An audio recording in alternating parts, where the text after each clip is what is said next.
Alors, comme vous le savez, en 2026, je me lance en tant que marchand d'art, artiste, journaliste d'art, etc. Pendant 7 ans, j'étais géopoliticien sur les réseaux sociaux. Ce que fait Julian Assange pour fournir aux grands journalistes du contenu, des analyses critiques, notamment sur l'impérialisme américain, je le fais auprès du peuple, parce que Julian Assange informe les journalistes, et puis tous les journalistes vont le trahir et le laisser croupir dans les prisons. Donc il a réussi son coup, mais ça n'a pas suivi. Et moi, je me suis dit, ben, ce qu'il a fait, personne connaît Julian Assange, ce qu'il a dénoncé, c'est capital, et pourtant les gens s'en foutent.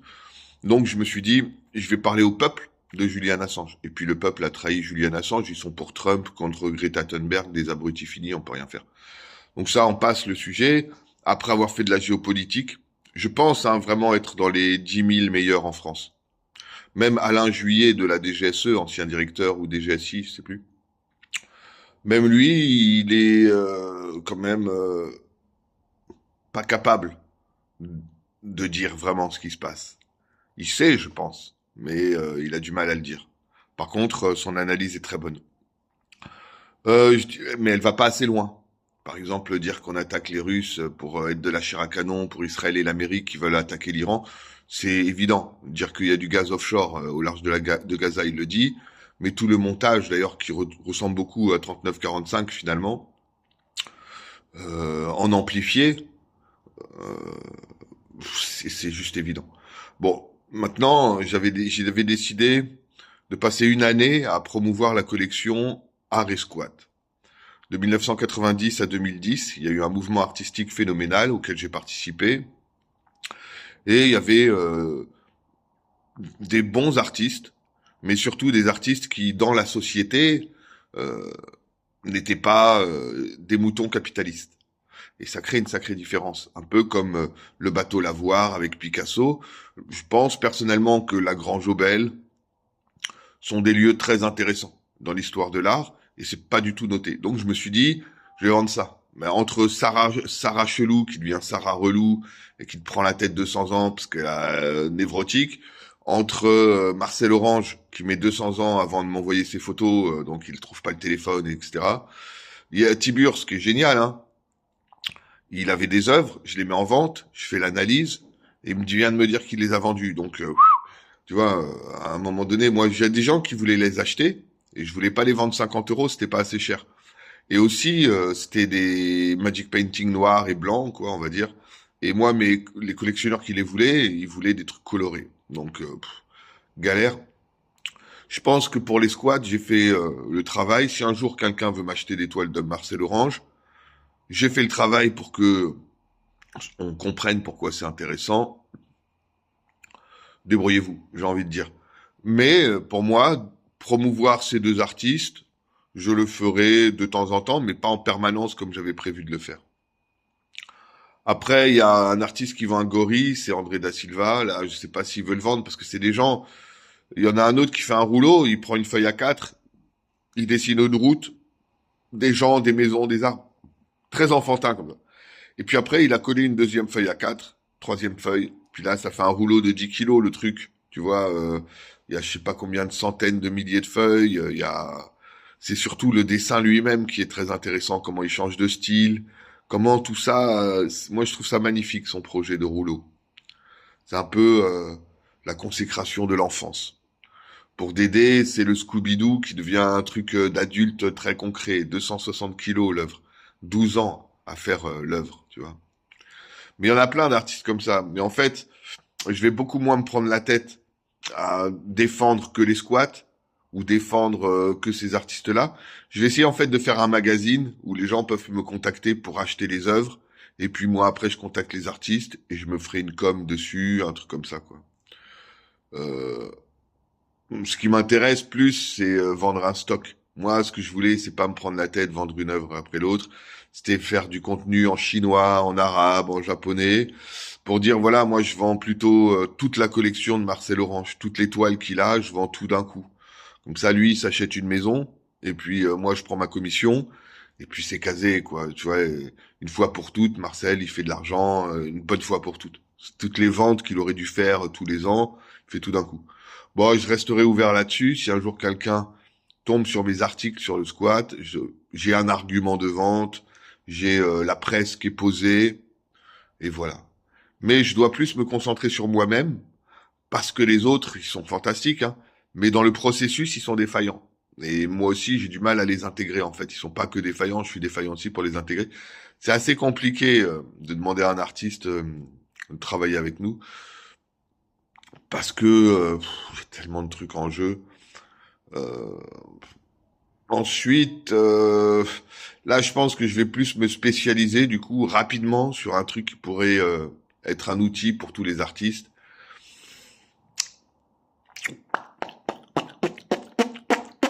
Je regarde, hein, je réfléchis. Je crois que je vais faire un site de critique d'art automatique où les gens, ils envoient leurs photos, ils mettent le titre, la dimension, deux, trois détails. Et puis après, l'intelligence artificielle, là, elle va travailler beaucoup, beaucoup, beaucoup pour analyser beaucoup plus leurs œuvres, etc.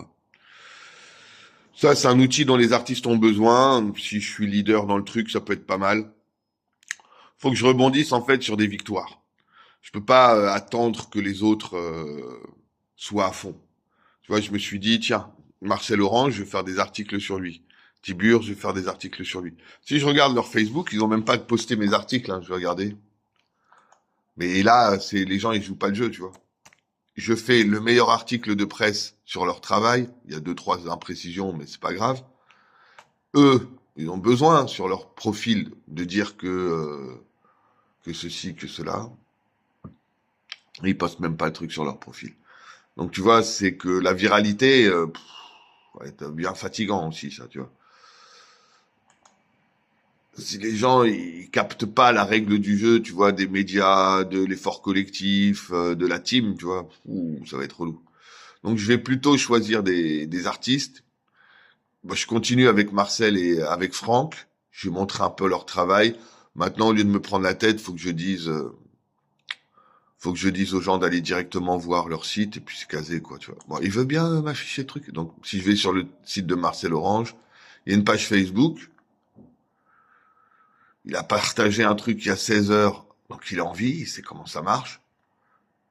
Il a partagé ses œuvres, c'est bien. Mais je crois que je peux m'accrocher, moi qui ai passé à peu près 40 heures pour faire son truc, sa critique d'art que personne n'a fait pour lui. Et là, je regarde un peu. Ah tiens, elle vend une guitare. Je dois en acheter une pour un pote. Fait chier, merde, je suis pas abonné à elle. Elle va pas recevoir mon message. Ajouter comme ami. Salut, tu vends ou tu offres ta guitare? Tiens, elle est avec un pote à moi là en photo. Alors, est-ce qu'elle les vend, ces guitares? Histoire de m'alléger d'un débat prévu, je me débarrasse de quelques instruments de musique. Intéresse-t-il quelqu'un? Oui. Oui, oui, si tu veux Paris. Oui, tu es à Paris. Un pote veut la guitare.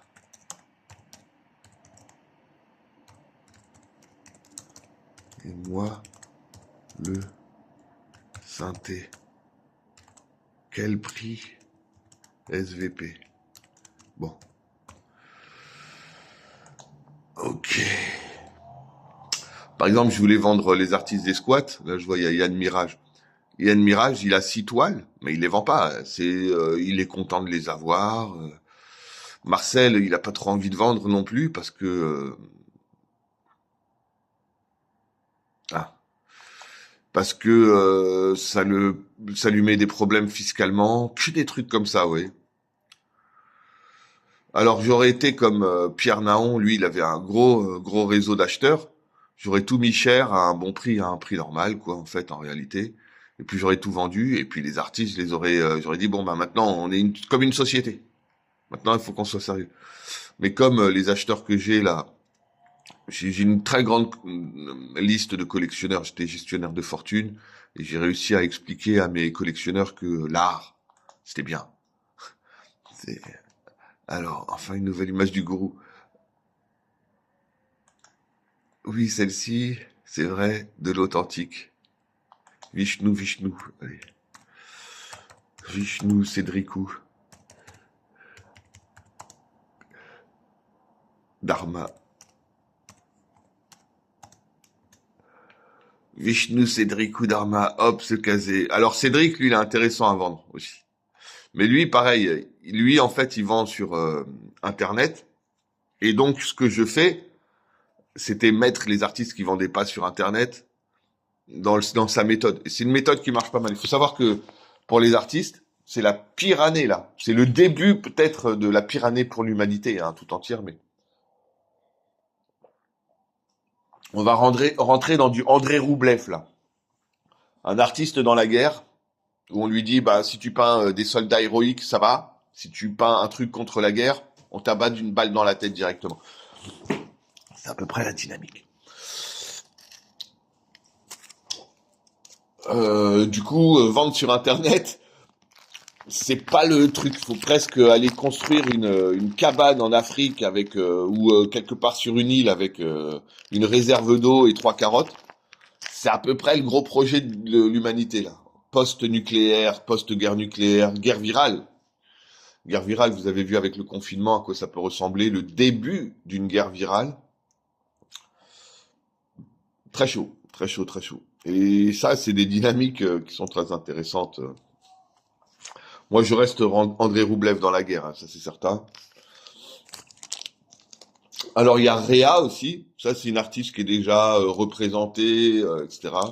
Intéressante à vendre. Moi, vous savez, hein, j'aborde le truc d'un point de vue culturel et financier. Pourquoi? Parce que nous, les artistes, on n'y pense jamais, quoi. Comment repenser la collection Art et Squat?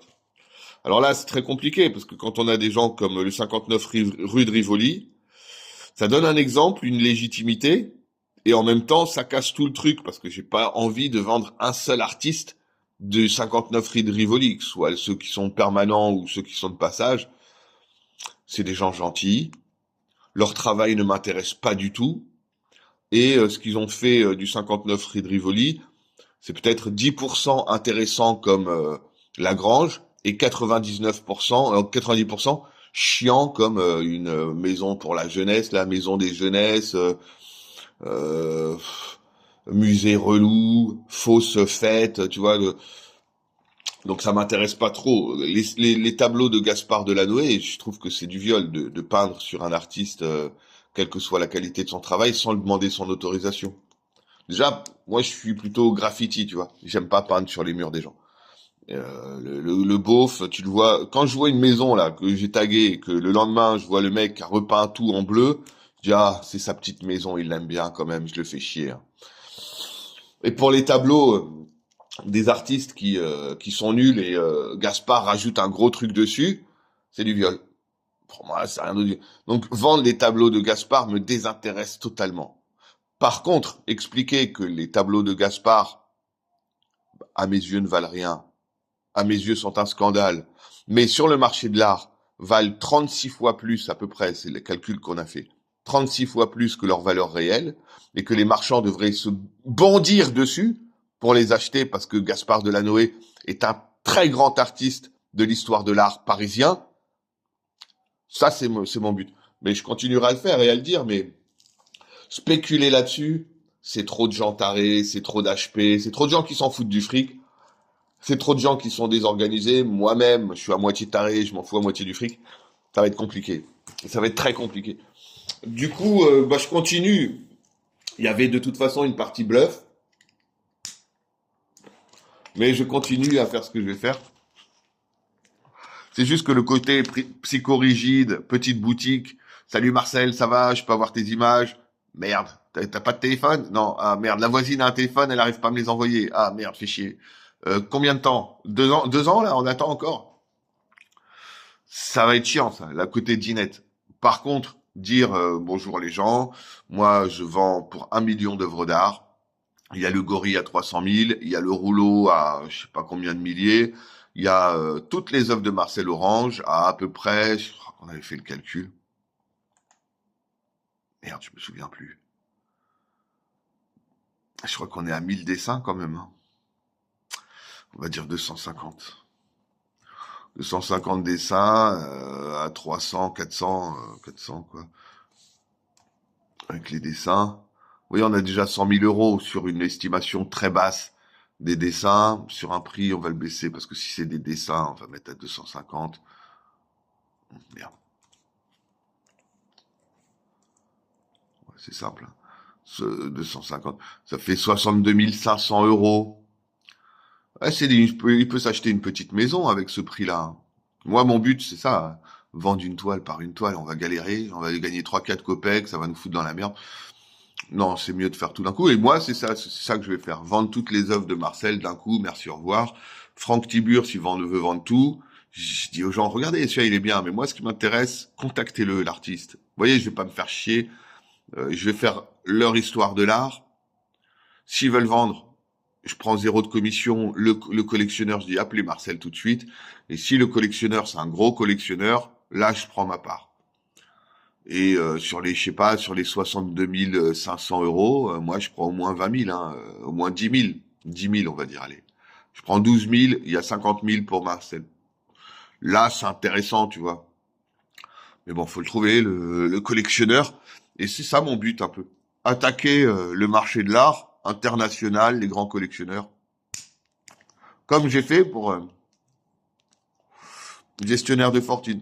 Personnellement, vendre 250 dessins d'un coup de Marcel pour obtenir 62 500 € de, euh, de bénéfices, on va dire, euh, ça me gêne. Parce que je préférerais vendre ça 100 000 € et dire aux clients, il y a 40 000 € qui vont dans la promotion. Parce qu'avec 40 000 €, on fait en sorte que Marcel soit l'artiste le plus connu, un des 10 000 artistes les plus, ouais, même pas. Avec 40 000 €, Marcel est un des 40 artistes les plus connus en 2026. Vu les méthodes que j'ai sur Internet. Moi, je fais des millions de vues d'habitude. Là, je fais trop de politique. Du coup, on va toujours à l'encontre d'un intérêt ou d'un autre, tu vois. Et là, les enjeux pré-guerre, comme ça, pré-guerre nucléaire, les enjeux, ils sont réglés de manière stricte. La modération est fatale. Et comme je vous le disais, comme je suis un des meilleurs géopoliticiens, moi, quand je dis les infos, c'est les bonnes. Vous voyez? Du coup, ça leur pose encore plus de problèmes. Du coup, j'ai beaucoup de problèmes pour récupérer mes 5 millions de vues par mois. Là, je suis plutôt passé à 100 000 vues. Au lieu de 5 millions, 100 000 vues, c'est pas du tout pareil. Mais c'est pas grave, je vais me relancer que dans l'art, du coup. Dans l'art, on fait beaucoup moins de vues, mais au moins, je ferai ce que j'aime. Après tout, être dans la géopolitique, ça m'a intéressé pour initier le peuple à la géopolitique profonde. Mais qu'est-ce qu'il en a fait, le peuple? Il me dit bravo, continue, je me balade dans la rue, ouais, on est avec toi. Je dis ouais, mais maintenant que vous savez, il faut que vous agissiez maintenant. Mais les gens, ils s'en foutent. Des moutons, ils manifestent pour les retraites, ils ont raison, mais ils sont à une porte de l'abattoir de la guerre, ils s'en rendent pas compte. Donc, qu'est-ce que tu veux? Ça fait 7 ans que je le dis. Là, maintenant, les infos, le général a dit, on va envoyer, sacrifier vos enfants. Là, les gens, ils se réveillent, tu vois. Ah. 7 ans plus tard. Moi, ça fait 7 ans que je le dis que vous allez être de la chair à canon. Mais bon, passons. Ça m'intéresse quand même de voir comment, devant le sérieux du monde, tout d'un coup, moi, je me dis, bon, après la sagesse, après la force, passons à la beauté, hein, chacun son événement. Je verrai cette troisième étape de ma vie, où j'essaye de plus être dans la sagesse que dans la sénilité. J'essaye de bien vieillir. Ouais, la crise de la cinquantaine, c'est intéressant. Je dirais que enfin, je vais pouvoir faire un truc où je suis intègre. Parce que faire de la géopolitique, lutter contre le racisme, et tout, c'est une intégrité totale, hein. Mais c'est pas ma fonction d'être journaliste ou d'être sauveur du monde. Je me sens terriblement artiste. Je suis très content parce que je voyais que les artistes avaient beaucoup de lacunes.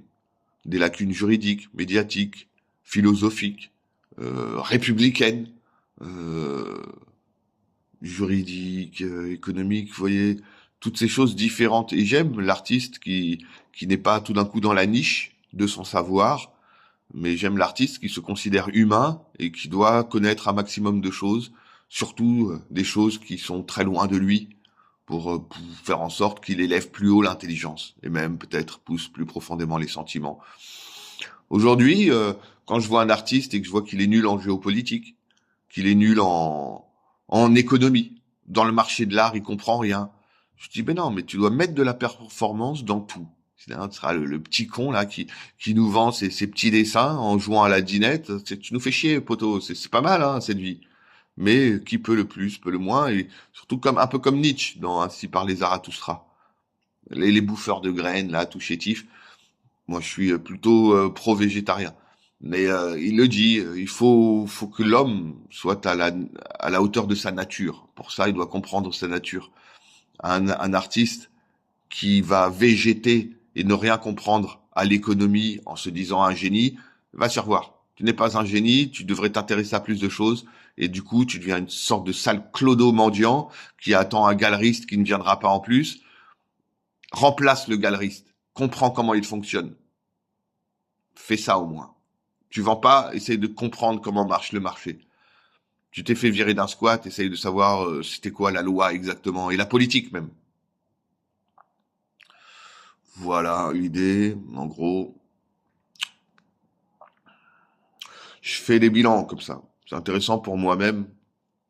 C'est des vidéos qui sont pas vues sur YouTube, mais je m'en fous. Je les utilise après pour récupérer le texte. En fait, là, ce que je suis en train de faire, je suis en train d'écrire un texte en racontant plein de conneries à droite à gauche. Je suis en train d'écrire un texte en le dictant et en faisant en sorte que Google, YouTube me me prennent tout le texte. Je mets ça dans l'intelligence artificielle et là, je crée l'article. Bon, je me répète, mais voilà l'idée. Quoi d'autre? What else? One motherfucker shit. Euh, c'est bon. Donc, en fait, je désenclenche certaines choses. Le bosseur administratif qui va répertorier tous les dessins de ses potes qui sont compliqués, ça, on abandonne. Le gars qui va prendre 4-5 œuvres de ses potes, faire 7-8 articles pour avoir un argumentaire et pour leur faire un bon référencement, c'est fait. Au lieu de leur faire 100 000 articles, j'en fais 5-6. C'est fait. Je vais pas m'acharner. Ensuite, chercher des nouveaux artistes et leur offrir des beaux articles pour faire en sorte que mon groupe de presse soit plus intéressant et que ces gars partagent au moins, tu vois. Ça va être fait. Quoi d'autre? Établir un schéma de commercialisation où on se fait pas chier à jouer à la dinette au cas par cas, où les artistes se débrouillent, mais où moi, je peux drainer des collectionneurs qui veulent mettre un peu plus. C'est-à-dire, je me tape le plus dur du plus dur hein, en même temps. Bah, c'est ça que je vais mettre en place et médiatiser cette idée en faisant à peu près 1 million de vues en une année et peut-être 12 millions si j'y arrive. Bah, c'est en cours. Voilà l'idée. J'essaye en fait, dans ma vie de 12 heures, de créer des automatismes gagnants. Je me dis qu'est-ce que je fais dans mon activité quotidienne, qu'est-ce que j'aime faire et comment l'optimiser. Le plus dur hein, dans toute cette histoire, c'est qu'à un moment donné, je me suis dit bon, je vais être marchand d'art là en 2026. Et j'étais comme ça. J'ai rencontré un galeriste récemment là. Le petit abruti là commence à me parler d'écologie. Toi, t'es qu'une poubelle capitaliste avec ton costume. Tu es comme les clients bourgeois. Tu t'amuses de l'art, mais tu comprends pas que c'est une guerre et que cette guerre, elle protège la nature. On peint des arbres, c'est pour être aussi des écolos et pas des abrutis de galeristes. Tu penses qu'au fric va chier. Tu vois. Et en fait, le problème, c'est que je me suis rendu compte que ce galeriste, lui, c'était un professionnel, un abruti fini, mais un professionnel.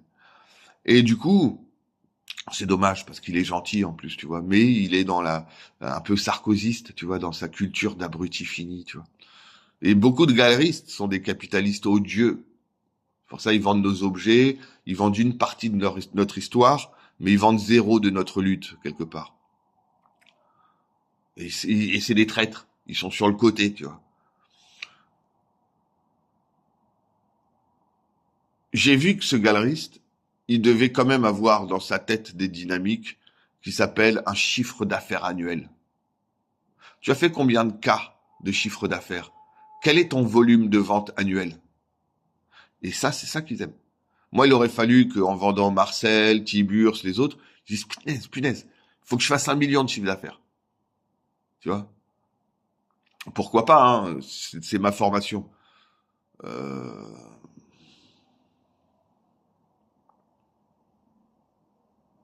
D'ailleurs, je pense au gain fiscal, à nouveau, dans les œuvres d'art. Et en fait, je me suis dit, là, c'était un soir comme ça, j'avais bien travaillé, je posais le truc. Je dis, là, c'est bon, je vais être marchand d'art, en tant que personnage.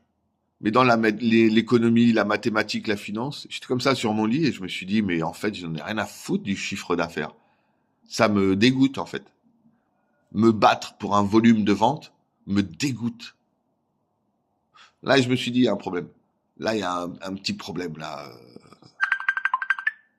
Ah, on m'appelle.